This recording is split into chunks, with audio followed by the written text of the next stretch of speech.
اور اللہ ہی نے تم کو تمہاری ماؤں کے شکم سے پیدا کیا اس حال میں کہ تم کچھ نہیں جانتے تھے، اور اس نے تم کو کان اور آنکھیں اور دل اور ان کے علاوہ اور اعضاء بخشے تاکہ تم شکر کرو۔ کیا ان لوگوں نے پرندوں کو نہیں دیکھا کہ آسمان کی ہوا میں گھرے ہوئے اڑتے رہتے ہیں؟ ان کو اللہ ہی تھامے رکھتا ہے۔ ایمان والوں کے لیے اس میں بہت سی نشانیاں ہیں۔ اور اللہ ہی نے تمہارے لیے گھروں کو رہنے کی جگہ بنایا، اور اسی نے چوپایوں کی کھالوں سے تمہارے لیے ڈیرے بنائے جن کو تم ہلکا پھلکا دیکھ کر سفر اور حضر میں کام میں لاتے ہو، اور ان کی اون اور پشم اور بالوں سے تم اسباب اور برتنے کی چیزیں بناتے ہو جو مدت تک کام دے دی ہیں۔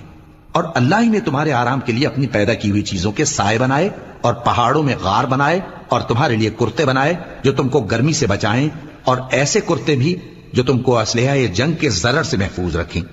اسی طرح اللہ اپنا احسان تم پر پورا کرتا ہے تاکہ تم فرمانبردار بنو۔ بس اگر یہ لوگ روگردانی کریں تو اے پیغمبر تمہارا کام فقط صاف صاف پہنچا دینا ہے۔ یہ اللہ کی نعمتوں سے واقف ہیں، مگر واقف ہو کر ان سے انکار کرتے ہیں، اور یہ اکثر ناشکرے ہیں۔ اور جس دن ہم ہر امت میں سے ایک گواہ یعنی پیغمبر کو کھڑا کریں گے، پھر نہ تو کفار کو بولنے کی اجازت ملے گی اور نہ ان کے عذر قبول کیے جائیں گے۔ اور جب ظالم لوگ عذاب دیکھ لیں گے تو پھر نہ تو ان کے عذاب ہی میں تخفیف کی جائے گی اور نہ ان کو مہلت ہی دی جائے گی۔ اور جب مشرک اپنے بنائے ہوئے شریکوں کو دیکھیں گے تو کہیں گے کہ پروردگار، یہ وہی ہمارے شریک ہیں جن کو ہم تیرے سوا پکارا کرتے تھے۔ تو وہ ان کے کلام کو مسترد کر دیں گے اور ان سے کہیں گے کہ تم جھوٹے ہو، اور اس دن اللہ کے سامنے سرنگوں ہو جائیں گے، اور جو طوفان وہ باندھا کرتے تھے سب ان سے جاتا رہے گا۔ جن لوگوں نے کفر کیا اور لوگوں کو اللہ کے رستے سے روکا، ہم ان کو عذاب پر عذاب دیں گے، اس لیے کہ شرارت کیا کرتے تھے۔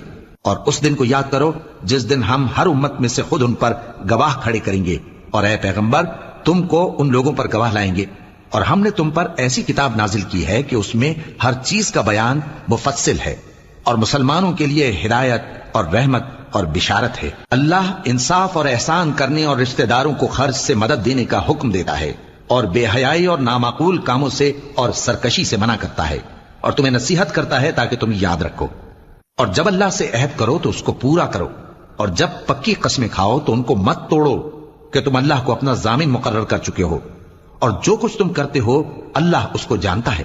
اور اس عورت کی طرح نہ ہونا جس نے محنت سے تو سود کاٹا پھر اس کو توڑ کر ٹکڑے ٹکڑے کر ڈالا، کہ تم اپنی قسموں کو آپس میں اس بات کا ذریعہ بنانے لگو کہ ایک گروہ دوسرے گروہ سے زیادہ غالب رہے۔ بات یہ ہے کہ اللہ تمہیں اس سے آزماتا ہے، اور جن باتوں میں تم اختلاف کرتے ہو قیامت کے دن اس کی حقیقت تم پر ظاہر کر دے گا۔